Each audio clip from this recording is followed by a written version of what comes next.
రితికా, ఇది ఆకాష్ గొంతులా ఉందే. రితికని వెతుక్కుంటున్నాడా? తను ఎక్కడికి వెళ్ళుంటుంది?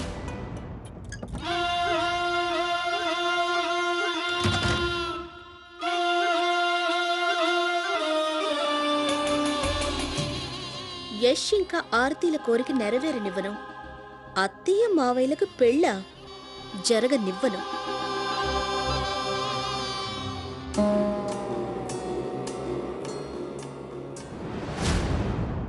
రితికా ఎక్కడున్నావు? ఒకవేళ రితిక ఈ భాగంలో ఉంది అంటే మళ్ళీ కొత్త గొడవ మొదలవుతుంది. రితిక,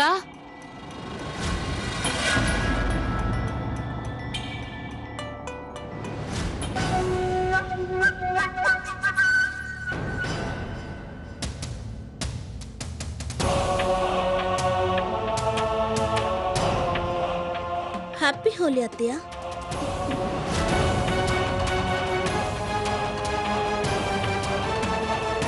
రితిక,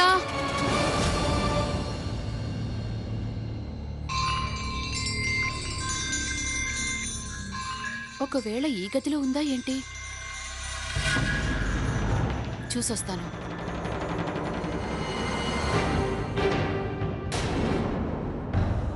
నేను ఆయన గదిలోకి వెళ్ళకూడదు. రితికా, కానీ ఆకాష్,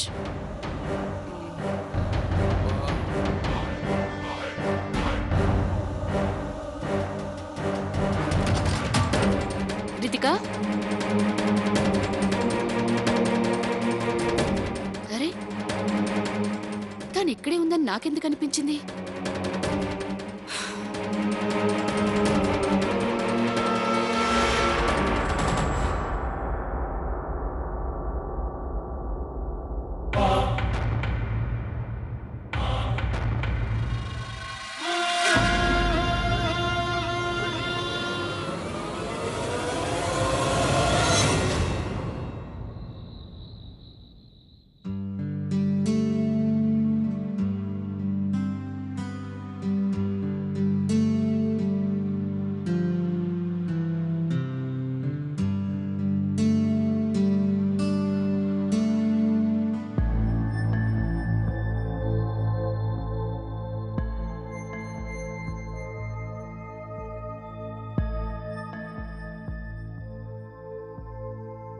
మావయ్య గారు, మేము మీతో కాస్త మాట్లాడాలి. చెప్పండి. అది మీరింట్లో అందరికీ హోలీ పండుగ గిఫ్ట్లు ఇచ్చారు, కానీ మాకు పుట్టబోయే బిడ్డకి ఏమీ గిఫ్ట్ ఇవ్వలేదు.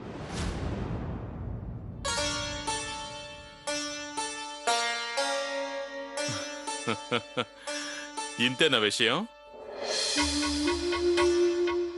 మీకు పుట్టబోయే బిడ్డకి ఏం చేయాలి ఇప్పుడు? పంకజ్, ఓ పని చేయి, నువ్వు వెళ్ళి చెక్ బుక్ తీసుకురా. అది కాదు మావయ్య, మేము మీ నుంచి కోరుకునేది ఒక్కటే. మీరు మాకొక మాట ఇవ్వాలి. మాకు పుట్టబోయే బిడ్డకి మీరు నచ్చిన గిఫ్ట్ ఇస్తారా నమ్మకం మాకుంది. ఏంటి చిన్నపిల్ల మాట్లాడుతున్నావు నువ్వు? నేను వాళ్ళందరికీ తాతయ్యని. నా మనవాళ్ళకి మనవరాళ్ళకి ఇష్టమైన బహుమతి నేను ఇవ్వనా ఏంటి? కానీ ప్లీజ్ ఒక్కసారి మాట అయితే ఇవ్వచ్చు కదా. ఓకే, మాటిస్తున్నాను. సంతోషమేనా?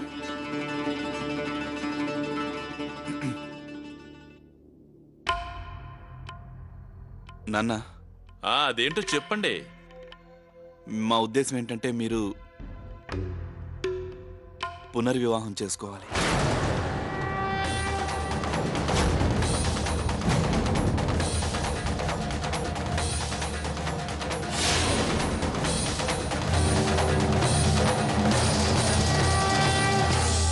అవును, రాధత్తయ్యతో. ఆర్తి,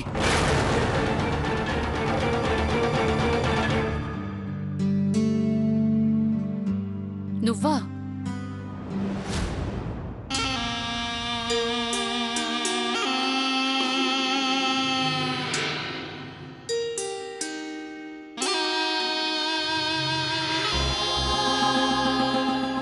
అతి అది ఆకాష్ గారు ఇందాక చేసిన గొడవ మీ పెంపకాన్ని అవమానించినందుకు అన్నిటికీ నేను మిమ్మల్ని క్షమాపణ అడుగుతున్నాను. లేదు లేదు, నువ్వు క్షమాపణ అడగాల్సిన అవసరం లేదు రితిక. ఎందుకు లేదు అత్తయ్య? ఆయన నా భర్త కదా. తన భార్యనైనందుకు నేను కూడా దోషినవుతాను కదా. మీరు మీరు నన్ను క్షమించారని చెప్పే వరకు నేను ఇక్కడి నుంచి వెళ్ళను.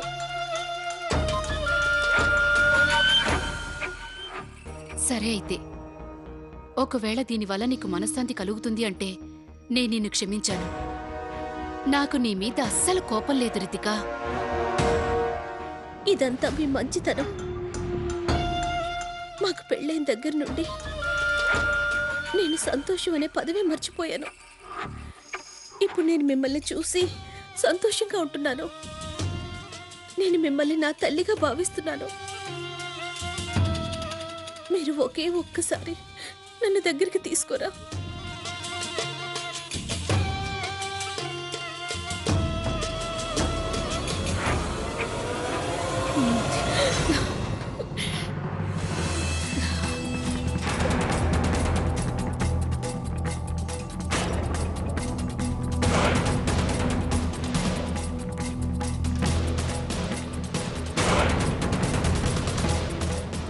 దేవుడి మీద ఒట్టేసి చెప్తున్నాను, ఇదంతా వినడానికి ముందు నాకు చెవుడొస్తే చాలా బాగుండు.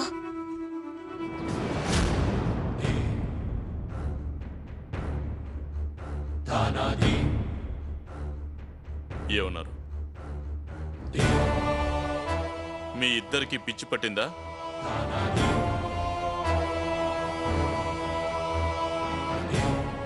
ఎవరితో మాట్లాడుతున్నారో ఏం మాట్లాడుతున్నారో మర్చిపోయారా? నాన్నగారు, మేము ఇదంతా చాలా బాగా ఆలోచించి చెప్తున్నాం. అయినా ఇందులో తప్పే ఉంది. మీరు పెద్దమ్మని పెళ్లి చేసుకుంటే మంచిదని మేము అనుకుంటున్నాం.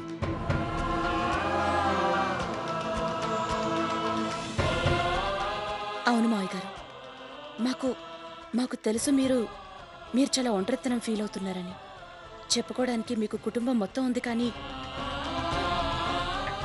ఈ విషయం మీకు కూడా తెలుసు కదా మావయ్య, మీరు ఒంటరి వారైపోయారు అని. మావయ్య, మీకు ఒక తోడు అవసరం ఉంది. అందుకనే మేము చాలు.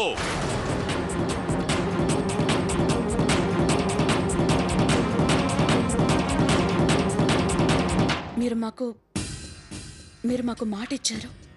అనుకున్నది సాధించడానికి ఇది కొత్త పద్ధత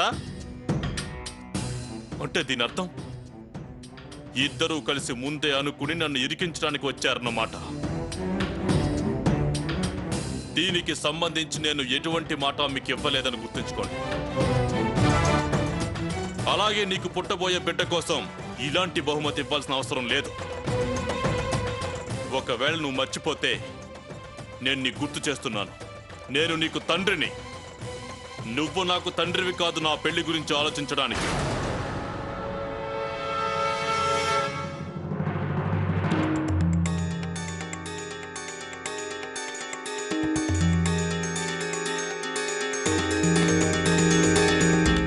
అత్తయ్య, మీ ఇంటికి వచ్చినప్పటి నుండి నేను మీకు దూరం అయ్యాను అత్తయ్య.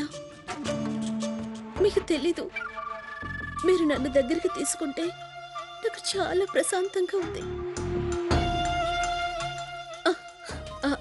అత్తయ్య, నేనందరి కోసం టీ చేసి పెట్టాను. ఇప్పుడే ఇచ్చేసి వస్తాను. హ్మ్.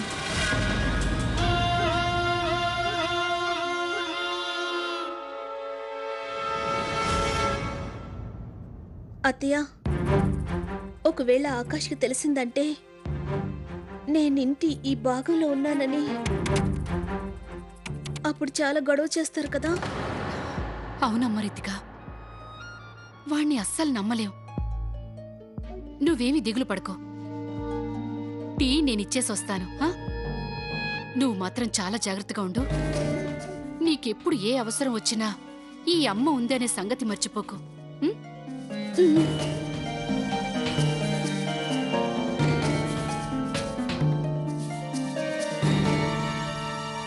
మిమ్మల్ని ఎలా మర్చిపోగలను అత్తయ్య? మీ దగ్గరుంటే చాలా ప్రశాంతంగా ఉంది. ఇక ఇప్పుడు మీ మెడలో ఉన్న గాయత్రి అత్తయ్య గారి మంగళసూత్రాన్ని సింధియా కుటుంబం చూసిందంటే అప్పుడు తెలుస్తుంది ఈ హోలీ పండగ అందరికీ ఎంత బాగా గుర్తుండిపోతుందని.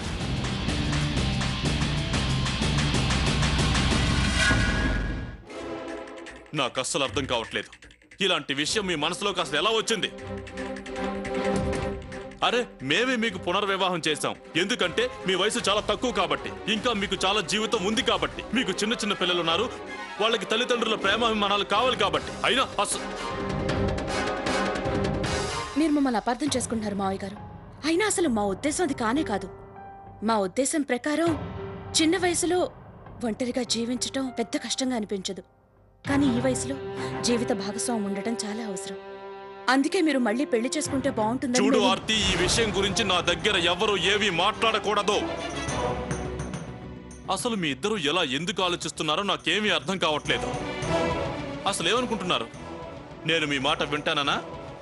నేను రాధని పునర్వివాహం చేసుకోవాలా? అది కూడా ఈ వయసులోనా?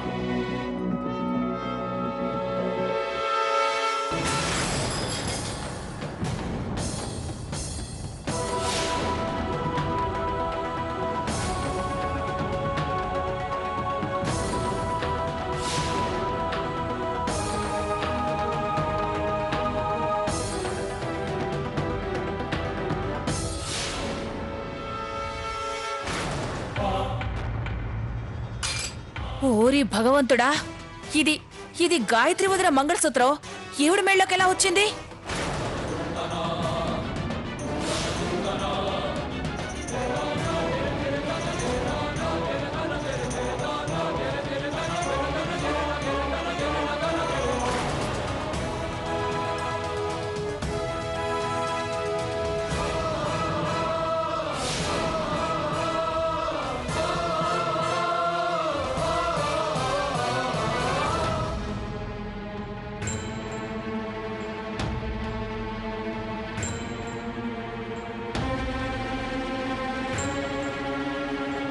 అమ్మ మంగళసూత్రం.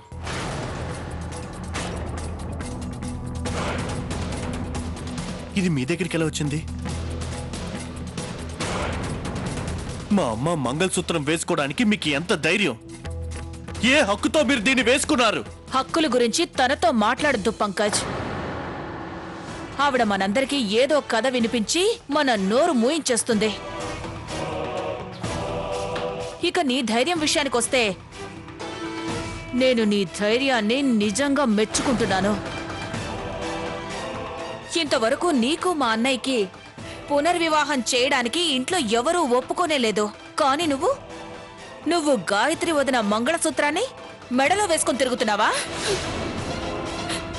ఈ వయసులో ఇంత ఆశపడే ఆడదాన్ని నేను నా జీవితంలో చూడలేదు.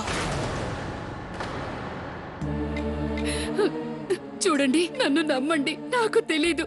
నాకు తెలీదు ఆ మంగళసూత్రం నా మెడలోకి ఎలా వచ్చిందో ఏంటో.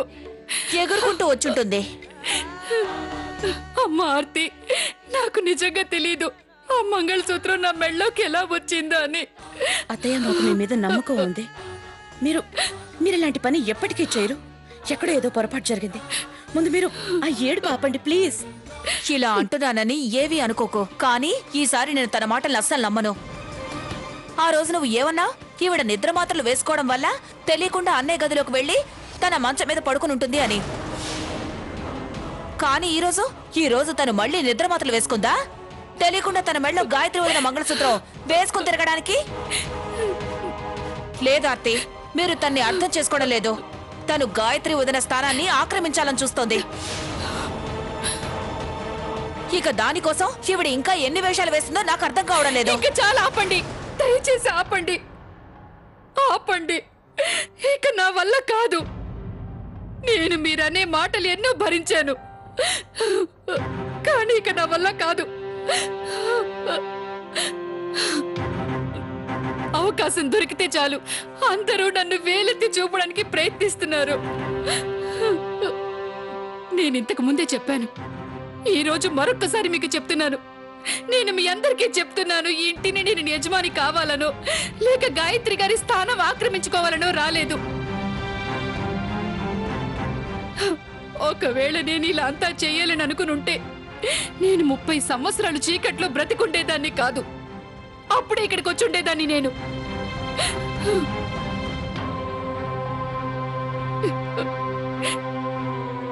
ఇప్పుడు నేను ఇక్కడ ఉన్నాను అంటే దానికి కారణం కేవలం యష్ ఇంకా ఆర్తి మాత్రమే.